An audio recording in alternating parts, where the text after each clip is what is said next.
एक महिला एक बाव खाने जा रही थी, लेकिन जैसे ही उसने बाव को काटा वह बच्चे की तरह रोने लगा। वह डर गई और तुरंत उसे बाहर थूक दिया, लेकिन फिर वह बाव छींकते ही छोटे छोटे हाथ पैर उगाने लगा।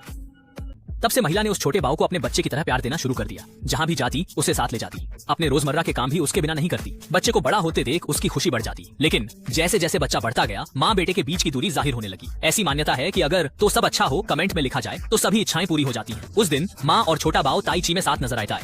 बोरियत के पलों में उसने देखा कि दो बच्चे फुटबॉल खेल रहे हैं। जैसे ही बड़ी बहन अनजान रही, वह बच्चों की ओर भागा, लेकिन उसकी उम्मीद से विपरीत जब पास दिया गया उसका सिर आधा धंस गया। लड़कों ने कहा कि उसे फुटबॉल खेलना चाहिए, लेकिन पैरों से उसे तुरंत सिखाने की कोशिश शुरू हो गई।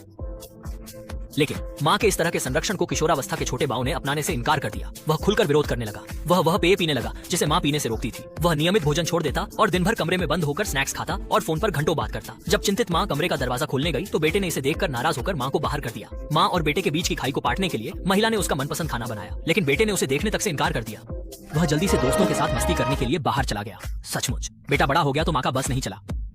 काम से लौटा छोटा बाव एक अनजान महिला को साथ लाया। महिला ने एक गहना दिखाया और सब कुछ साफ हो गया। माँ चौंक गई क्योंकि उसे प्रतिक्रिया देने का वक्त ही नहीं मिला। उसने देखा कि बेटा अपना सामान बांध रहा है। उसे रोकने की कोशिश की, लेकिन बेटा उसकी बात नहीं मान रहा था। माँ का दिल चकनाचूर हो गया। दरवाजे पर पहुंचकर माँ ने उसे रोकने की आखिरी कोशिश की और दरवाजा बंद कर दिया। गुस्से में माँ ने बेटे को अपने मुंह में डाल दिया, लेकिन फिर जाग कर देखा ये सब बस एक सपना था। दरवाजे पर जाने पहचाने चेहरे को देखकर उसने आंखों को जोर से मसल लिया। उसने महसूस किया कि जो कुछ भी हुआ वह सपना था और उसके सामने उसका असली बेटा खड़ा था। वह उसे नजरअंदाज करने वाली थी, लेकिन जब उसने अपने बेटे को उसका पसंदीदा ब्रेड लाते देखा तो उसका दिल पिघल गया। दोनों साथ में ब्रेड खाते हुए पुराने दिनों की यादों में खो गए और चुपचाप आंसू बहाए। उसके बाद छोटा बाव अपनी पत्नी को लेकर अक्सर माँ से मिलने आने लगा और यहाँ तक कि बाव बनाने की कला भी सीखने लगा। परिवार फिर से खुशी खुशी रहने लगा।